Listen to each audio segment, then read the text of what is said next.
Unanswered questions about Jason Voorhees. I really love this detail. If you look really closely in the background, you can see Jason is hiding in plain sight. This is one of the best blink and you miss it moments in the entire film. I also want to state, if you're going to watch this movie, I highly prefer you watch the killer cut, which is essentially the extended cut of this film. It adds 7 more minutes of film. There's alternate takes, extended scenes, more dialogue, brand new footage. There's a great website I throw up on the screen right here that breaks this down versus the theatrical version. That being said, let's get into it. Number 1. What happened to the opening final girl? And Number 2. was there another survivor never mentioned? So we finally made it to the 2009 Friday the 13th remake, the last entry in the franchise.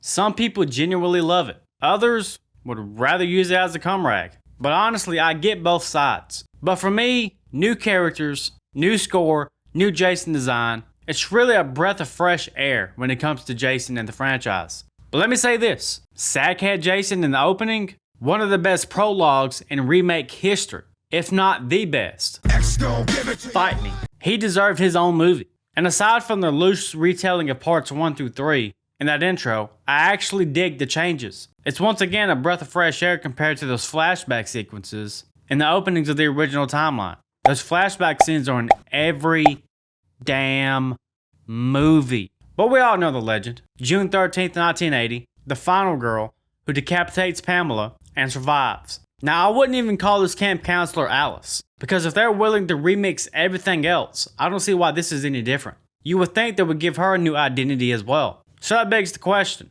who is she? And what happened to her? She survived Pamela, and then what? She's never mentioned again. She's not iced off in a sequel like the original timeline. She was one of them ones who got away, and everybody else in the future has to suffer for it. So let's fast forward to present day. This film takes place in 2008, not in 2009 like most people believe.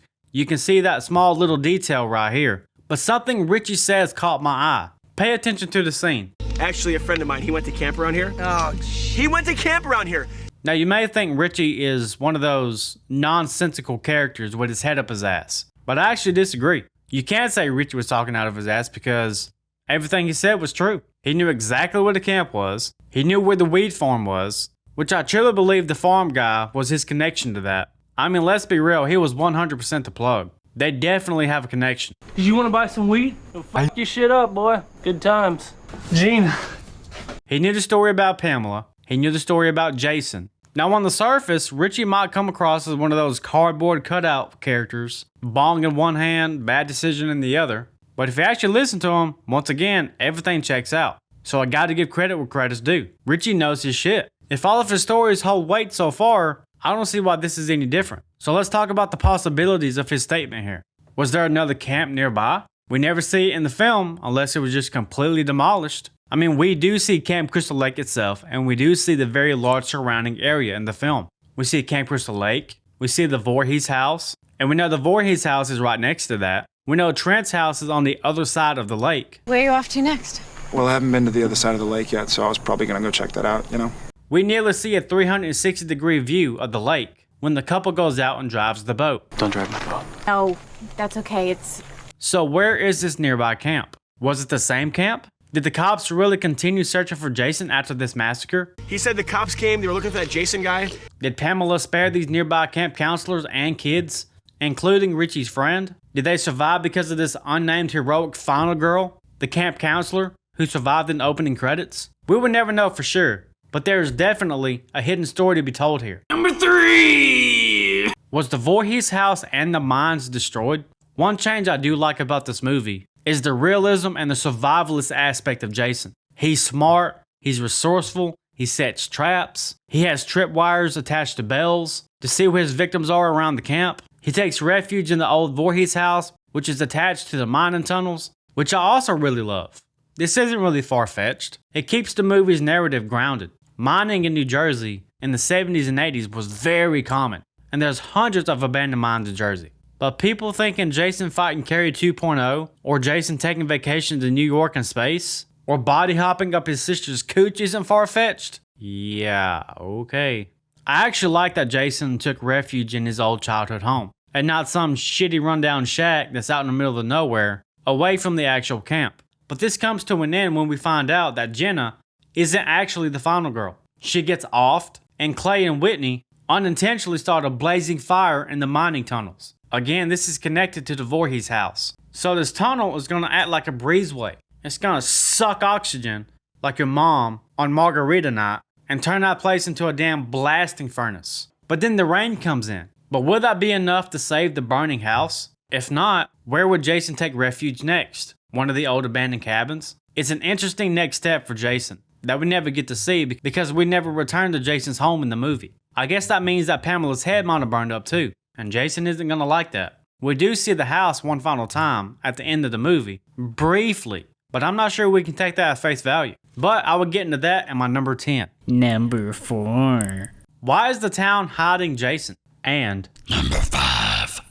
And do the old lady and Officer Brack have a hand in this? One of my favorite characters in this movie is the old lady. Her few seconds of dialogue really packs some questions and creates some mystique in the narrative, with the native Crystal Lakers seeming to be nervously playing hush about their town's little secret in relation to the Voorhees legacy, and the newer inhabitants eventually becoming aware of the threat that looms in the forest. I love the setting of this small scene. Her farm out in the middle of nowhere, cornfields for miles and miles and miles, the dog tucking his tail at the mention of Jason. I just won't be left alone, and so does he.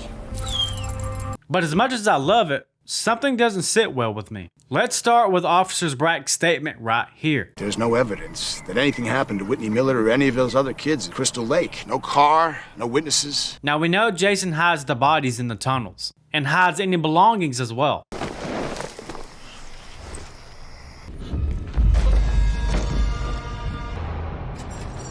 But I don't see Jason hopping in the driver's seat of a car and making it disappear. So where do the cars go? What about all this random junk scattered across this old lady's property? Is it really just random junk? I'm starting to think it ain't. The boats, the car parts, the abandoned gear, old bikes, brand new bikes. Are they really just hoarder scraps? Or are they leftovers from Jason's victims? Because if that's the case, that creates another question. Are the locals somehow profiting off of Jason's killing sprees? People going missing in this area isn't uncommon. Brack says thousands of people disappear in this state alone. You know how many thousands of people disappear every year, even in this state alone? This is backed a few minutes later in the film by the old lady when she says that when outsiders come, they don't know where to walk. Outsiders come, they don't know where to walk. So she does? People go missing around here, they're gone for good.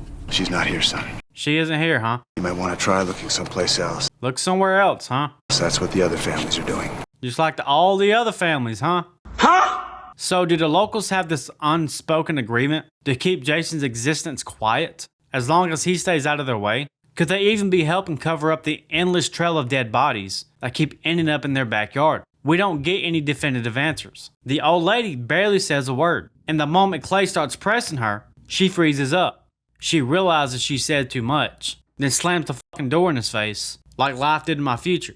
Like she knows speaking Jason's name is enough to bring hell on her porch. So maybe the town doesn't just live with the fear of Jason. Maybe they've learned to live with him. I mean, these two characters are mighty suspicious, right? And the stars almost align perfectly. So what do you think? The officer brushing off Clay multiple times. Welcome back, Clay. And that Officer Brack? The vast amount of people disappearing at Camp Crystal Lake. All the new gear, all the old gear, the cars, the boats, the old bikes, the new bikes. All of this random equipment at the old lady's property. Is it coincidence? Or was this very small scene trying to tell us something? You decide. Number 6. Rapid fire round. This is me when I come home from work, but I forgot I already drank all my 40 ounce. We aren't going to talk about the cuts on Clay's face magically disappearing. We're not going to talk about this guy going balls deep inside this hard piece of plastic. We're not going to talk about Jenna leaving with a complete stranger and then wonder why her boyfriend's down Bree. Speaking of Bree, stupendous. If you know, you know. We're not going to talk about Richie's singing skills.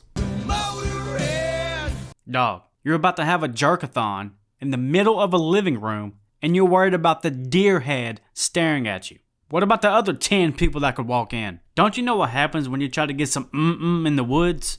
This. Jason could smell that thing a mile away.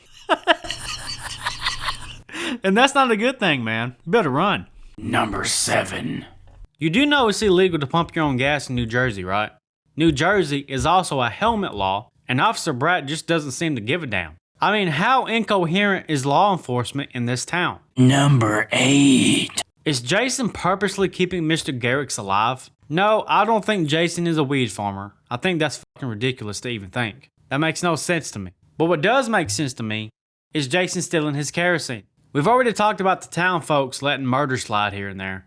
You know how it is. This survivalist Jason is one that I love. He's highly intelligent. So does he know that if he murks Garrick's, his supply of kerosene would run out? Now the most overlooked thing in this film is actually... Y'all actually listen to this corny ass dude? Get the fuck out of the way. Yeah. Don't forget the giveaway ends pretty soon. I'll be announcing the winner at the end of the month. I'll be giving this away to one of my YouTube members. Any tier counts, but I'll be doing giveaways every month. Now back to the video. Number 9. Did Mr. Garrick's call the police? Or did he ignore it so the legend could go on? Number 10. Also, is the end of the movie real? Or is it a dream sequence? It's time to stop fucking around and get the brass tacks here. We've already established that this town is shadier than a motel carpet in a Rob Zombie movie. Beware, it's fucked. This will also finish up my number 7, by the way. This is a long one, so buckle up. We'll talk about this front to back. Because this old ass farmer actually plays a pretty important role. So we know the townspeople are extremely shady. Could Mr. Garrick's be the one exception? Or is he the worst example? If you think about it, we truly don't know what happened to Clay and Whitney. What we do know is that Mr. Garrick's was the only witness and confirmed survivor of the entire movie. So would he have the decency to notify the authorities? Or was he one of them ones that purposely ignored it? Going back to the end of the film, we can see that many hours has passed. It goes from nighttime and it's now morning, nearly noon. You can see this by where the sun sits, right here in the scene. I'll post a screenshot right here. When they decide to push Jason into the lake. After all this time, no cops. Speaking of cops, dead cop. Brack didn't make it. The ending, of course, is a fan service nod to the original. One last jump scare to leave it ambiguous. But did it actually happen or not? Do not throw the scrap sequel concept at me in the comments. With Whitney being frozen in the lake, in the sequel script that was scrapped, it didn't happen. It's not canon. It doesn't count. We don't break the f***ing fourth wall in this film. Even though this movie is heavily grounded more in reality, there are some supernatural elements to it. Ones that might make you question this very same reality itself. But let's start with the obvious. The ending. Jason gets thrown into the lake, maskless, along with his mother's locket. He then emerges fully masked and ready to strike. So did he fix that strap that was off and catch a second wind? What about the mines that caught fire? In the ending scenes, everything is exactly the way it was. It has no fire damage whatsoever. So are these few scenes right here also a part of this dream sequence? Let's move on. At Trent's house, the double glass doors was locked shut. Now they were wide open. If you remember, they went out the front door. There was no reason for this door to be open. And Jason came in through the bathroom window. So what is this about? Why is this door open? If we're not breaking the fourth wall of the film, this is another pretty big inconsistency that we can't explain.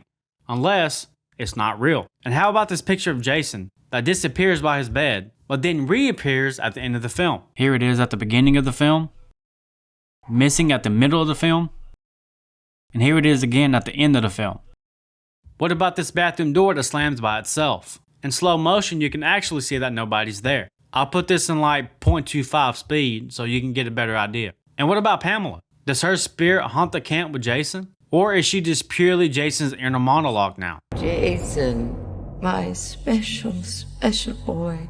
They must be punished, Jason, for what they did to you, for what they did to me. Kill for mother. What is the truth in this universe? What's real? And what isn't reality? I think the subtlety of the supernatural of this film is part of its charm. And the movie ultimately lets the audience decide. Was the town in on it? Did Mr. Garrick's finally call the police? Was Mr. Garrick's in on it? Was all that junk at the old lady's house actually remnants of missing campers? What truly happened to Clay and Whitney? Is the ending sequence real? What about the many inconsistencies these scenes can explain? Doors being open now. And the biggest question of all, will Jason roam free in this universe once again? We'll never see it, but will the chaos continue? You decide. Thank you guys so much for taking part of your day to kick it with me. You know I appreciate it. Now that we are done with the Friday the 13th franchise, we will be moving on to Nightmare on Elm Street next week. That being said, I literally have hundreds of comments on these videos stating theories. If you would like to participate in the upcoming Nightmare on Elm Street series, join the Discord. It's absolutely free, it costs you nothing, it's just our hangout spot. If you have something that catches my eye, I will credit you in the video. So I hope you join. Come kick it with us. Talk some shit, shoot the breeze, it's a good time. So until next time when I see you on Nightmare on Elm Street, I'll see you in your f***ing dreams, buddy. Good luck. Adios.